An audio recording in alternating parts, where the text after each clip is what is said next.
بسم اللہ الرحمن الرحیم۔ السلام علیکم۔ یہ کتاب آپ کے لیے کاشانہ بصیرت کی جانب سے ریکارڈ کی جا رہی ہے۔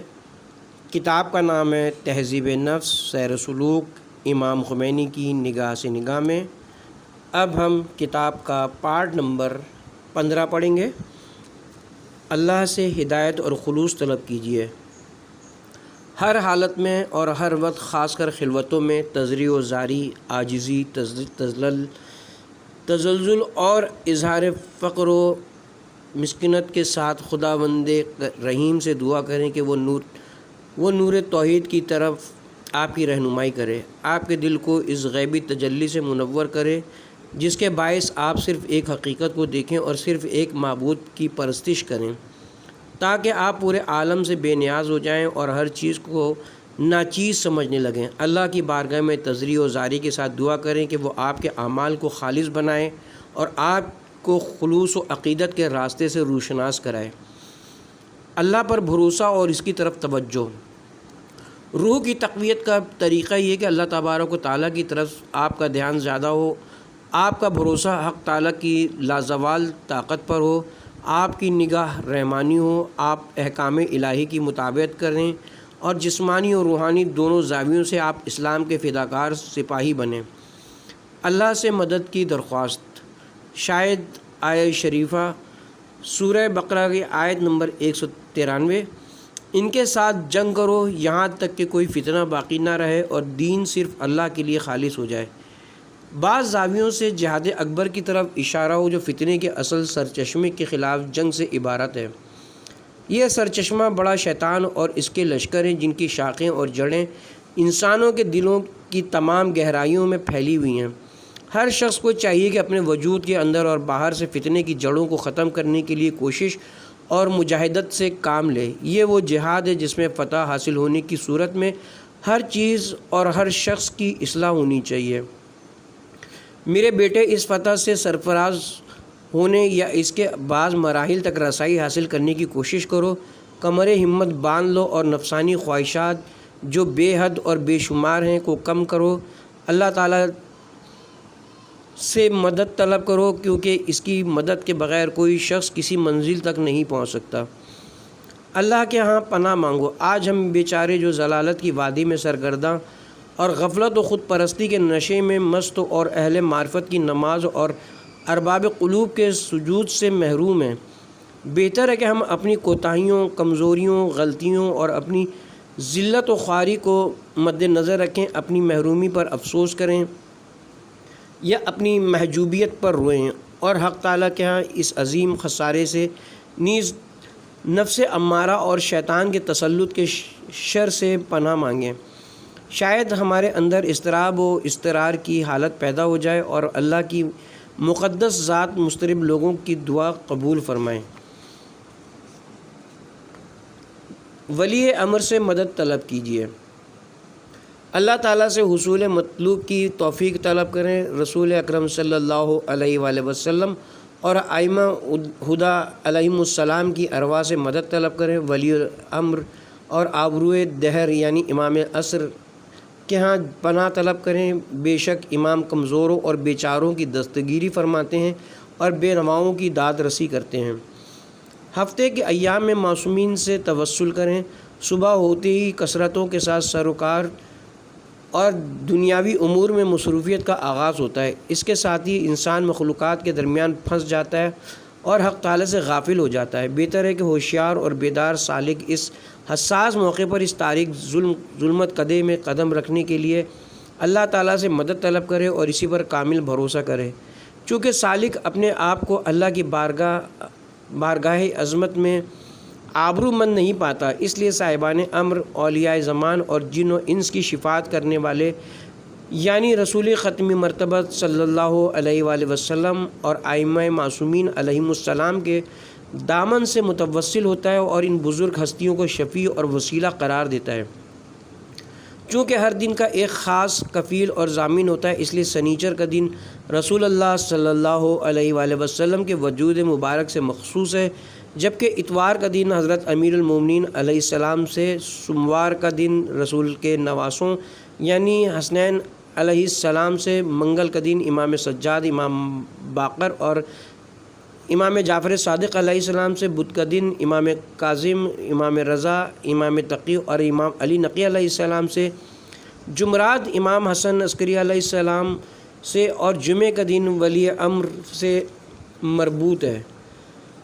بہتر ہے کہ صبح کی نماز کے بعد تعقیبات میں اسی مہلک اور تاریک سمندر اور اس میں محیط شیطانی جال میں قدم رکھنے سے پہلے اس دن کے ضامنوں اور کفیلوں کو وسیلہ بنا کر دعا کی جائے۔ نیز بارگاہ قدس کی ان مقرب ہستیوں اور بارگاہ انس کے محرم اسرار بزرگوں کی شفاعت کے طفیل حق تعالیٰ سے شیطان اور نفس امارہ کے شر کو دفع کرنے کی دعا کی جائے۔ نیز ناقص عبادات اور غیر معیاری اعمال کی قبولیت اور تکمیل کے لیے ان بزرگوں کو وسیلہ قرار دیا جائے، کیونکہ جس طرح حق تعالیٰ شانہ نے محمد صلی اللہ علیہ وسلم اور آپ کی آل پاک کو ہمارے لیے ہدایت کا چراغ اور رہبر اور رہنما قرار دیا ہے، نیز ان کے طفیل امت کو ضلالت اور جہالت سے نجات عطا فرمایا ہے۔ اسی طرح ان کی شفاعت اور واسطوں کے طفیل ہمارے نقائص کو دور کرے اور ہماری خرابیوں کی اصلاح فرمائے، نیز ہماری ناقص طاعت و عبادات کو قبول فرمائے، بے شک وہ صاحب فضل و کرم ہے۔ دعاؤں کی کتابوں میں حضرات معصومین علیہم السلام سے مروی تعقیبات مذکور ہیں۔ ہر شخص کو چاہیے کہ اپنے حال کے مطابق تعقیبات کا انتخاب کرے اور اس اہم سفر کو بخیر و خوبی انجام تک پہنچائے۔ مردان حق سے ہدایت طلب کریں، چونکہ ہمیں عشق کی خلوت گاہ تک رسائی حاصل نہیں اور بارگاہ قدس میں بھی ہمارے لیے کوئی جگہ نہیں ہے۔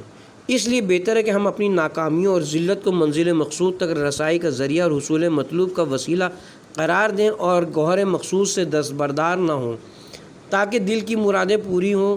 نیز اگر ہم خود اس میدان کے شہسوار نہیں ہیں تو کم از کم اس راہ کے ماہرین سے رہنمائی حاصل کریں اور کامل ارباب باطن سے مدد حاصل کریں کہ شاید معارف کی کوئی خوشبو ہمارے مشام جان کو معطر کرے یا رحمت کی نسیم ہمارے مردہ اجسام کو جھنجھوڑے، کیونکہ لطف و احسان حق تعالیٰ کی عادت اور فضل و کرم اس کا وتیرہ ہے۔ قرآن میں تدبر، فیض خداوندی کے سرچشمے قرآن کریم میں غور و فکر کر اس کی خالی تلاوت بھی دل آویز اثرات کی حامل ہے، کیونکہ یہ محجوب سامع کے نام محبوب کا خط ہے۔ اس میں تدبر انسان کو زیادہ بلند و برتر مقامات کی طرف نشاندہی کرتا ہے۔ کیا یہ لوگ قرآن میں تدبر نہیں کرتے یا ان کے دلوں پر تالے لگے ہوئے ہیں؟ سورہ محمد آیت نمبر 24۔ جب تک یہ تالے اور یہ گرہیں کھل کر ریزہ ریزہ نہ ہو جائیں، تدبر سے بھی خاطر خواہ نتیجہ حاصل نہیں ہوگا۔ خداوند متعال زبردست قسم کھانے کے بعد فرماتا ہے، بے شک یہ قرآن کریم ہے جو ایک پوشیدہ کتاب ہے، اسے نہیں چھو سکتے مگر وہ جو خوب پاکیزہ بنائے گئے ہیں۔ سورہ واقعہ آیت نمبر 77، 78 اور 79۔ ان پاکیزہ لوگوں کے سر فہرست وہ لوگ ہیں جن کی شان میں آیت تطہیر نازل ہوئی ہے۔ قرآن سے دور نہ رہ جاؤ، یہ محب اور محبوب کے مابین ہونے والی گفتگو نیز عاشق و معشوق کے درمیان راز و نیاز کی کتاب ہے۔ اس میں وہ اسرار پوشیدہ ہیں جنہیں صرف وہ اور اس کا حبیب ہی جانتے ہیں اور دوسروں کو ان اسرار تک رسائی حاصل نہیں ہو سکتی۔ بعض صورتوں میں مذکور حروف مقطعات وغیرہ، مثلاً الف لام میم صاد یا سین وغیرہ کا تعلق شاید انہی اسرار سے ہو۔ اسی طرح بہت سی آیات کریمہ جن کی تفسیر و تعویل اہل ظاہر، فلاسفہ، عرفا اور صوفی حضرات میں سے ہر ایک نے اپنی ثوابدید کے مطابق کی ہے، کا بھی یہی حال ہے۔ اگرچہ ہر گروہ اپنی بساط کے مطابق ان سے فائدہ اٹھاتا ہے، یا اہل بیت وحی علیہم السلام جو وحی کے جوش مارتے چشمے سے سیراب تھے کے ذریعے ان اسرار کے بارے میں کچھ تصورات اور معلومات دوسروں تک ان کی استعداد کے مطابق منتقل ہوتے ہیں۔ گویا اکثر مناجاتیں اور دعائیں اسی مقصد کی خاطر منتخب ہوئی ہیں۔ ائمہ معصومین علیہم السلام کی دعاؤں اور مناجاتوں میں ہمیں جو کچھ ملتا ہے وہ دوسروں کے ہاں بہت کم نصیب ہوتا ہے۔ یہ دعائیں اور مناجاتیں ان احادیث کے اندر موجود ہیں جو زیادہ تر لوگوں کے درمیان معروف ہیں۔ آیات قرآن کی اپنے حالات پر تطبیق۔ جو شخص قرآن شریف سے خوب مستفید ہونا چاہے اسے چاہیے کہ ہر آیت شریفہ کو اپنے احوال پر منطبق کرے تاکہ مکمل فائدہ حاصل ہو۔ بطور مثال سورہ انفال کی ایک آیت میں ارشاد ہوتا ہے، مومن تو بس وہ لوگ ہیں جن کے پاس خدا کا ذکر کیا جاتا ہے تو ان کے دل خوف زدہ ہو جاتے ہیں، اور جب ان پر خدا کی آیات پڑھی جاتی ہیں تو ان کے ایمان میں اضافہ ہوتا ہے اور وہ اپنے رب پر بھروسہ کرتے ہیں۔ سورہ انفال آیت نمبر 2۔ سالک کو دیکھنا چاہیے کہ کیا یہ 3 اوصاف اس کے اندر موجود ہیں یا نہیں۔ کیا ذکر خدا کے وقت اس کا دل مضطرب اور خوف الہی سے لبریز ہو جاتا ہے؟ جب اس کے پاس قرآنی آیات کی تلاوت ہوتی ہے تو کیا اس کے ایمان میں اضافہ ہوتا ہے؟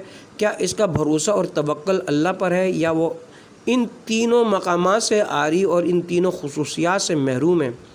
اگر وہ یہ جاننا چاہے کہ اس کا دل خوف حق سے لبریز اور مضطرب ہے یا نہیں تو وہ اپنے اعمال پر نظر کرے۔ خدا کا خوف رکھنے والا انسان اللہ کے حضور گستاخی اور نافرمانی کا مرتکب نہیں ہو سکتا، وہ بارگاہ خدا بندی میں احکام الہی کو پامال نہیں کر سکتا۔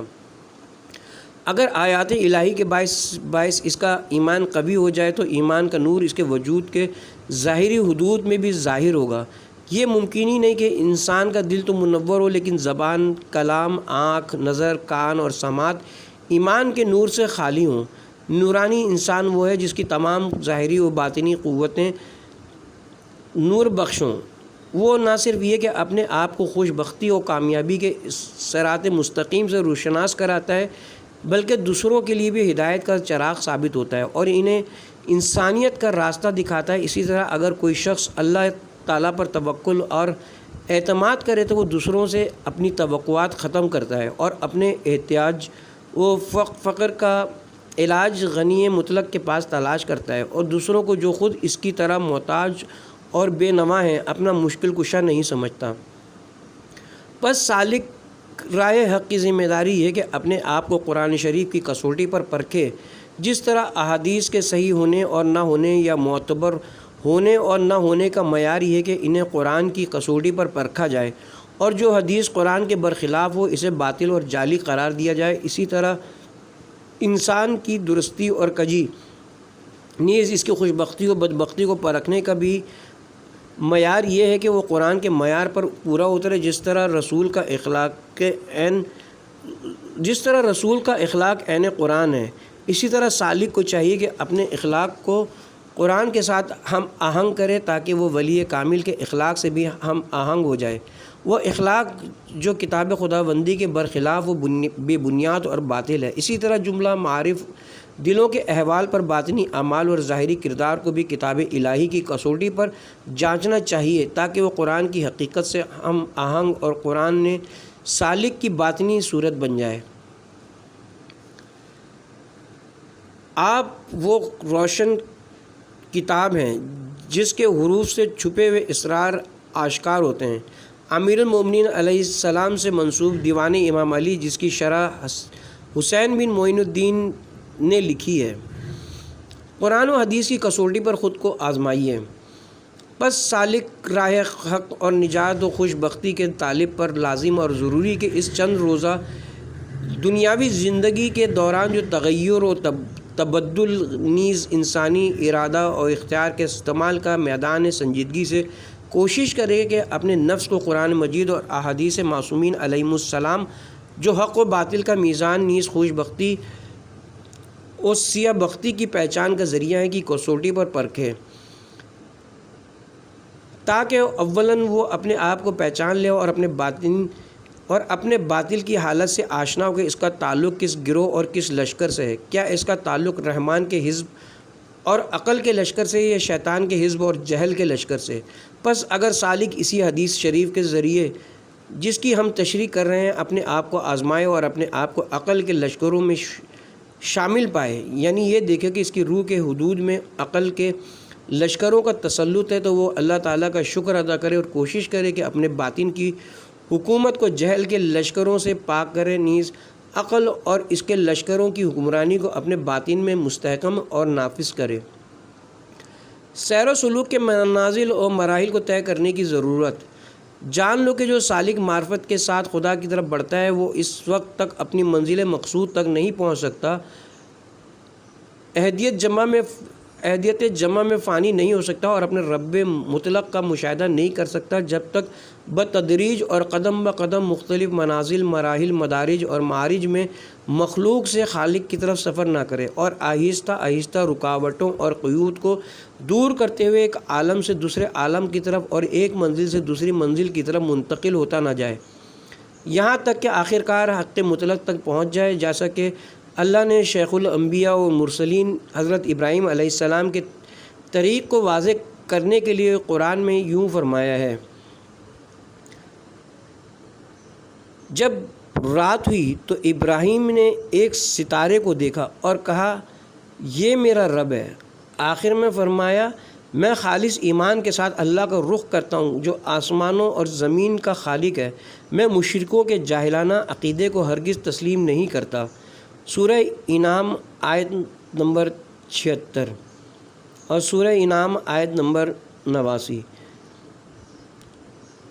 پس حضرت ابراہیم ستارہ زہرہ کی صورت میں تجلی کے ذریعے آہستہ آہستہ عالم طبیعت کی تاریکیوں سے نکل کر نفس کی ربوبیت کے آغاز کی طرف مہوے پرواز ہوئے، پھر اس سے بھی آگے بڑھتے ہوئے زہرہ کے غروب و زوال کے قائل ہوئے۔ شریعت کے ظاہری آداب کی رعایت۔ جان لو کہ معرفت الہی کی دنیا میں کوئی راستہ طے نہیں ہو سکتا مگر یہ کہ انسان پہلے شریعت کے ظاہری احکام پر عمل کرے۔ جب تک انسان شریعت حقہ کے آداب کا خوگر نہ ہو اور وہ اخلاق حسنہ کے کسی پہلو کی حقیقت تک نہیں پہنچ سکتا، یہ ممکن ہی نہیں کہ اس کے دل میں معرفت الہی کا نور جلوہ گر ہو یا باطنی علوم اور اسرار شریعت اس پر منکشف ہو۔ حقیقت کے انکشاف اور انوار معارف کے ظہور کے بعد سالک کا دل بھی ظاہری آداب کی مطابقت کرے گا۔ بعض لوگوں کا یہ قول باطل ہے کہ ترک ظاہر سے علم باطن حاصل ہوتا ہے، یا یہ کہ علم باطن کے حصول کے بعد ظاہری آداب کی ضرورت نہیں رہتی۔ یہ قول عبادات اور انسانیت کے مقامات و مدارج سے قائل کی لا علمی اور جہالت کا نتیجہ ہے۔ شاید مجھے ان اوراق میں مذکورہ امور میں سے بعض کو بیان کرنے کی توفیق حاصل ہوئی ہو انشاءاللہ تعالی۔ پس اے بھائی، گناہوں سے اجتناب کر حق تعالیٰ کی طرف ہجرت کا پختہ ارادہ کر، انسانیت کے ظاہری آداب کی رعایت کر، شریعت کی پابندی کرنے والوں کی صف میں شامل ہو جا، اپنی خلوتوں میں خدا تبارک و تعالیٰ سے درخواست کر کے وہ اس کام میں تیری مدد کرے۔ رسول اکرم صلی اللہ علیہ وآلہ وسلم اور آپ کے اہل بیت علیہم السلام کی شفاعت طلب کر تاکہ اللہ تجھے توفیق عنایت کرے اور تجھے درپیش لرزشوں میں تیری دستگیری فرمائے، کیونکہ انسان اپنی زندگی میں خطرناک موڑ اور عمیق کھائیوں سے روبرو ہوتا ہے جن میں پھنس کر وہ آئین واحد میں ہلاکت کی وادی میں اس طرح گر سکتا ہے کہ پھر اپنے لیے کوئی چارہ جوئی نہ کر سکے بلکہ چارہ جوئی کا ارادہ بھی نہ کر سکے۔ یہ بھی ممکن ہے کہ شفاعت کرنے والوں کی شفاعت بھی اس کے شامل حال نہ ہو۔ ہوا و حوث کی نفی اور شرع و عقل کی پیروی۔ حق سے دوری کی وجہ خواہشات نفسانی کی پیروی ہے۔ یہ پیروی جس قدر زیادہ ہوگی اسی حساب سے انسان حق سے دور تر ہوتا جائے گا۔ اگر انبیاء علیہ السلام کی تعلیمات نیز علماء اور تربیت کرنے والوں کی تربیت کے زیر سایہ حضرت انسان کو جو اپنی ولادت کے ساتھ مذکورہ 3 قوتوں کا حامل ہوتا ہے اور اس کے پروان چڑھنے کے ساتھ ساتھ یہ 3 قوتیں بھی پروان چڑھتی ہیں، خود سازی کا موقع ملے اور وہ انبیاء و اولیاء علیہم السلام کی تربیتی قوت کے زیر اثر آ جائے، تو ممکن ہے کہ اس کے اندر موجود کمال انسانی کی صلاحیت اور استعداد حقیقت کو روپ دھار کر منصہ شہود پر آ جائے اور یوں اس کی جملہ باطنی قوتیں انسانیت کے شایانہ شان مقام سے ہم آغوش ہوں، جس کے نتیجے میں شیطان اس کے ہاتھ پر ایمان لے آئے، جس طرح رسول اکرم صلی اللہ علیہ وآلہ وسلم کے ہاتھ پر ایمان لایا تھا۔ چنانچہ آپ نے فرمایا میرا شیطان میرے ہاتھ پر ایمان لا چکا ہے۔ یوں انسان کی حیوانیت اس کی انسانیت کے آگے سر تسلیم خم ہو سکتی ہے۔ اس طرح سالک کا ریاضت کش نفس کمال و ترقی کا تیز رفتار مرکب اور راہ آخرت کا آسمانی براق بن سکتا ہے، جو ہرگز منمانی اور سرکشی نہ کرے۔ جب شہوت اور غضب کی قوت عدل اور شرع کے آگے سر تسلیم خم ہو جائے تو سالک کے وجود کی مملکت میں عدل کا ظہور ہوگا، نیز عدل پر مبنی برحق حکومت قائم ہو جائے گی، جس کے کارکن اور حاکم حق اور برحق قوانین ہوں گے، اور اس حکومت میں حق کے خلاف کوئی کام نہ ہوگا، نیز یہ سرزمین باطل اور ظلم و جور سے یکسر خالی ہو جائے گی۔ پس جس طرح نفسانی خواہشات کی پیروی حق کا راستہ روکتی ہے، اسی طرح عقل و شرع کی پیروی حق کو پروان چڑھاتی ہے اور وجود میں لاتی ہے۔ ان دونوں مقامات یعنی ایک طرف سے ہوا و حوث کی مکمل اطاعت اور دوسری طرف سے عقل کی مکمل اطاعت کے درمیان بے شمار منازل اور مراحل ہیں۔ چنانچہ جب انسان ہوا و حوث کی پیروی میں ایک قدم آگے بڑھتا ہے تو اسی حساب سے وہ حق سے دور ہوتا ہے اور حقیقت کا چہرہ محجوب ہوتا ہے، نیز کمال آدمیت کے انوار اور انسانیت کے اسرار پر پردہ پڑ جاتا ہے۔ اس کے برعکس انسان نفسانی خواہشات اور ہوا و حوث کے خلاف جو بھی قدم بڑھاتا ہے، اسی حساب سے پردے ہٹتے جاتے ہیں اور اس کے باطن میں نور حق جلوہ گر ہوتا ہے۔ دنیا اخلاق میں تکرار کی اہمیت۔ دنیا اخلاق میں جن امور پر توجہ ضروری ہے، ان میں سے ایک تکرار کا پہلو ہے۔ تکرار اور یاد دہانی کا عمل خود انسان پر بھی اثر انداز ہوتی ہے اور دوسروں پر بھی۔ انسان سازی کے لیے تکرار کی ضرورت۔ قرآن میں اس چیز پر بار بار توجہ دی گئی کہ قرآن کا مقصد انسان سازی ہے۔ قرآن تاریخ نہیں، اگر تاریخ کی کتاب ہوتی تو ایک واقعے کا تذکرہ ایک بار ہوتا۔ ثانیاً تکرار کی صورت میں یہ عمل اضافی اور فضول محسوب ہوگا۔ اس کے برعکس اخلاق کی کتاب میں تکرار کی ضرورت ہوتی ہے۔ جو لوگ عوام کو اخلاق سکھانا چاہتے ہیں، انہیں ایک نقطے کو بار بار دہرانا چاہیے تاکہ ذہنوں میں راسخ ہو جائے۔ ایک بار کہنے سے بات نہیں بنتی۔ قرآن کریم کی اہم خصوصیات میں سے ایک تکرار کا پہلو ہے۔ دراصل یہ بے مقصد تکرار نہیں بلکہ یہ انسان سازی کی ہنر ہے۔ آپ قرآن کی جس صفحے کو بھی کھولیں وہاں تقوی، نیکی اور اچھائیوں کی ترغیب موجود ہے۔ حضرت موسیٰ علیہ السلام کا واقعہ بار بار دہرایا گیا ہے۔ حضرت ابراہیم علیہ السلام کا قصہ بھی کئی مقامات پر مذکور ہے۔ قرآن کا مقصد قصہ گوئی نہیں، قصہ گوئی میں ایک دفعہ بیان کرنا کافی ہوتا ہے۔ جو لوگ قرآن کو نہیں سمجھتے اور یہ باہر کے لوگ جو یہ نہیں سمجھتے کہ قرآن کیا ہے، کہتے ہیں اگر قرآن مختلف ابواب اور موضوعات میں تقسیم ہوتا تو بہتر ہوتا۔ قرآن اس لیے آیا کہ تاکہ انسان سازی کرے۔ انسان سازی ایک دفعہ کہنے سے نہیں ہوتی۔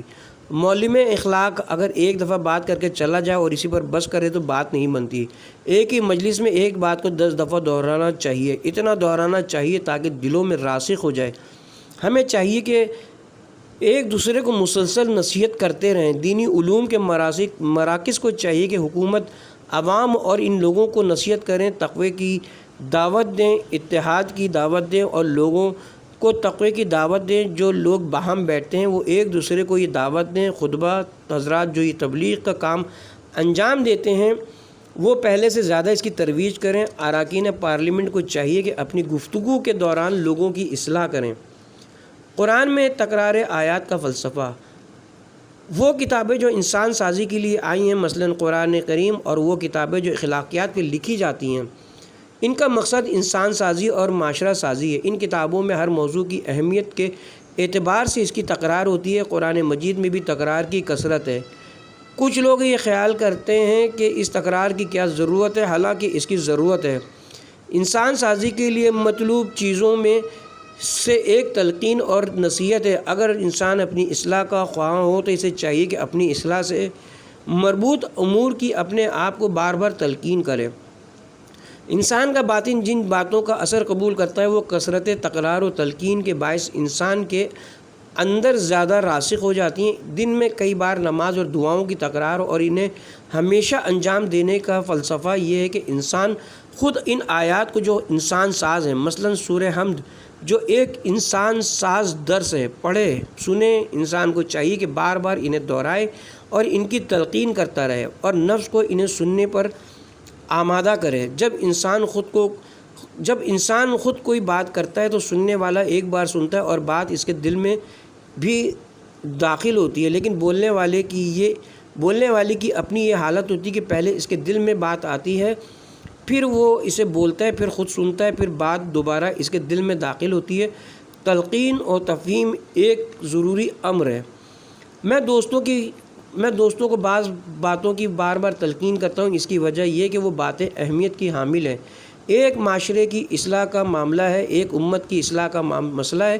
جب تک کسی ملت یا معاشرے کی اصلاح نہ ہو، اسے اپنے عظیم مقصد تک رسائی حاصل نہیں ہو سکتی۔ اہم امور کی تکرار ضروری ہے۔ بولنے والے بار بار بولیں اور سننے والے بھی اپنے آپ کو تلقین کریں اور سمجھاتے رہیں تاکہ خدا نے چاہا تو بات دل میں اتر جائے۔ اذکار و عبادات کے تکرار کا فلسفہ۔ اگرچہ زیر نظر اوراق میں مذکورہ باتیں جانی پہچانی اور معروف باتیں ہیں جن کی بار بار تکرار ہوتی رہتی ہے، لیکن اس تکرار میں کوئی حرج نہیں۔ نفس کو سمجھانا اور حق کی تکرار ایک پسندیدہ امر ہے، اسی لیے اذکار، اوراد، عبادات اور اعمال میں تکرار کا حکم ہوا ہے۔ اس تکرار کا اصل فلسفہ نفس کو ان امور کا عادی اور مشتاق بنانا ہے۔ اسلامی آیات میں ذکر، دعا، نماز اور روزے کا حکم۔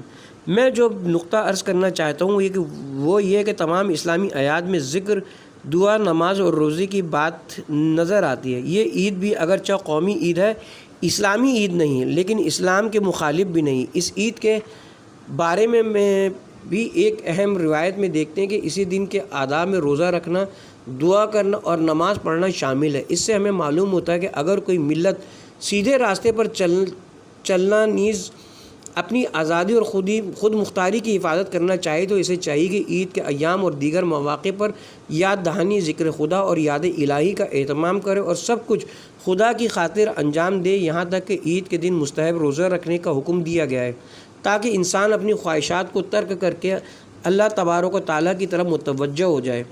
یہ اس بات کی دلیل ہے کہ ہماری ذمہ داری ہے کہ ہم اپنی کامیابی اور ملک کی تعمیر و ترقی کے لیے جس قدر کوشش کرتے ہیں، اسی قدر اپنی اصلاح کرنے، اپنے نفس پر غالب آنے اور اپنے باطنی شیطان کو مغلوب کرنے کی بھی کوشش کریں۔ ہمیشہ باوضو رہنا موجب حفاظت ہے۔ نفس امارہ اور شیطان کے شر سے محفوظ رہنے کے لیے ہمیشہ باوضو رہنے کی تلقین فرمایا کرتے تھے اور کہتے تھے کہ وضو سپاہی کی وردی کی طرح ہے۔ سورہ حشر کی آیات کی تلاوت اور ان میں تدبر۔ سورہ مبارکہ حشر کا مطالعہ کر اس میں معرفت الہی اور تربیت کے خزانے پوشیدہ ہیں اور اس قابل ہے کہ انسان عرصہ دراز تک اس سورہ کی آیات میں غور و فکر کرتا رہے تاکہ اللہ کی مدد سے ان آیات کو توشہ آخرت بنائے، خاص کر آخری آیات کو۔ ارشاد ہوتا ہے، اے ایمان لانے والو، تقوی الہی اختیار کرو۔ ہر شخص کو یہ دیکھنا چاہیے کہ اس نے آنے والے کل کے لیے کیا توشہ آگے بھیجا ہے۔ تقوی الہی اختیار کرو، بے شک اللہ تمہارے اعمال سے خوب باخبر ہے۔ سورہ حشر آیت نمبر 18۔ ابتدا کرنے کے بعد سفر آسان ہوتا ہے۔ جی ہاں، ابتدا میں عرفہ کے مقامات میں سے کسی بھی مقام تک پہنچنا اور سیر و سلوک کے مراحل میں سے کسی بھی مرحلے کو طے کرنا مشکل نظر آتا ہے۔ شیطان اور نفس امارہ بھی انسان کو سیر و سلوک کے راستے پر گامزن ہونے سے روکنے میں مددگار ہوتے ہیں، لیکن اس وادی میں قدم رکھنے کے بعد سفر آسان ہو جاتا ہے۔ انسان حق اور آخرت کے راستے میں جو بھی قدم اٹھاتا ہے، اس کے بعد ہدایت الہی کا نور دوسرے قدم کے لیے راستے کو روشن کرتا اور سیر و سلوک کے سفر کو آسان بناتا ہے۔ شیطانی اور نفسانی وسوسے سیر و سلوک کو مشکل بنا دیتے ہیں۔ اے عزیز، ممکن ہے کہ ابتدائی امر میں ان امور کا خوگر ہونا نفس پر گراں گزرے، نیز شیطان اور شیطانی وسوسے بھی اس مشکل میں اضافہ کریں اور انسان کو ان صفات کے حصول سے مایوس کر دیں، نیز آخرت اور اللہ کے راستے پر گامزن ہونے کو بہت مشکل بنا دیں اور کہیں یہ بڑوں کے کام ہیں، ہمارے نہیں، بلکہ اگر شیطان کا بس چلے تو وہ انسان کو راہ حق سے متنفر بنا دیتا ہے اور کسی بھی ہیلے بہانے سے اسے اس راہ سے منصرف کر دیتا ہے۔ لیکن حق پرست انسان کو چاہیے کہ شیطان پلید کی چالوں سے اللہ کی بارگاہ میں حقیقی پناہ طلب مانگے اور اس کے وسوسوں پر کوئی توجہ نہ دے۔ نیز راہ حق پر چلنے کو مشکل نہ سمجھے۔ ہاں شروع میں یہ سفر مشکل نظر آتا ہے، لیکن جب انسان میدان میں اترتا ہے تو اللہ تعالیٰ کامیابی کے راستوں کو آسان اور نزدیک کر دیتا ہے۔ گوشہ نشینی انبیاء و اوصیاء کی سیرت کے برخلاف ہے۔ انسان کو جس راستے پر گامزن ہونا چاہیے اس پر چل پڑنا ہی سب سے اہم ہے، خواہ اس کا سفر مادی ہو یا روحانی۔ ایک لحاظ سے مادی سفر بھی روحانی ہے، یعنی جب کوئی حکومت اسلامی ہو جاتی ہے تو اس کے تمام امور روحانیتوں کے ساتھ یکجا ہو جاتے ہیں۔ ایسا نہیں ہو سکتا کہ حکومت تو روحانیت سے آری ہو لیکن اس کے پیش امام حضرات روحانیت کے حامل ہوں۔ اگر عوام کو یہ احساس ہو کہ ہم انسان بننا چاہتے ہیں، ہم اپنی اصلاح چاہتے ہیں، ہم چاہتے ہیں کہ ہماری حکومت، ہماری پارلیمنٹ اور ہماری ہر چیز اسلامی غرض، جب یہ حالت ہو تو یہ سب روحانیتیں ہی ہیں، البتہ مختلف طریقوں سے۔ یہی کام جو آپ لوگ وزارت خارجہ میں اور سفیر حضرات ملک سے باہر انجام دے رہے ہیں، اگر اسلام کے صراط مستقیم کے مطابق ہو تو یہ بجائے خود سیر اللہ ہے۔ سیر اللہ یہ نہیں کہ انسان ایک گوشے میں بیٹھ جائے اور کہے میں اللہ کی طرف سفر کرنا چاہتا ہوں، نہیں۔ سیر اللہ کا طریقہ وہی ہے جو انبیاء علیہم السلام، خاص کر پیغمبر اسلام صلی اللہ علیہ وآلہ وسلم اور آپ کے حقیقی پیروکاروں کی سیرت کے مطابق ہو۔ وہ جنگ کرتے تھے، دشمنوں کو قتل کرتے تھے، خود قتل ہوتے تھے، حکومت بھی کرتے تھے، سب کام انجام دیتے تھے، اور یہ سارے امور سیر اللہ میں شامل تھے۔ یہ کہنا درست نہیں کہ حضرت امیر المومنین علیہ السلام کی جنگ سیر اللہ نہیں، لیکن آپ کی نماز سیر اللہ ہے، نہیں، بلکہ یہ دونوں سیر اللہ ہیں۔ اسی لیے پیغمبر نے فرمایا ہے، اس کی وجہ یہ کہ ضربت کا یہ عمل سیر اللہ کا حصہ تھا۔ جب ہم نے یہ ٹھان لیا کہ منحرف لوگوں کے ساتھ جنگ کریں گے، بندوقوں کی جنگ نہیں، جب ہم روحانی جہاد کو مادیت کے دائرے تک پھیلانے اور مادیت کو روحانیتوں کی طرف جانے کے خواہاں ہوں تو یہ یاد رکھیں کہ اس طرح کے لوگوں کو کامیابی نصیب ہوگی۔ اگرچہ یہ ایک مشکل کام ہے، یہ کوئی انہونی بات نہیں، بلکہ کامیابی عین ممکن ہے۔ جب انسان میدان عمل میں اترتا ہے تو کامیابی اس کے قدم چومتی ہے۔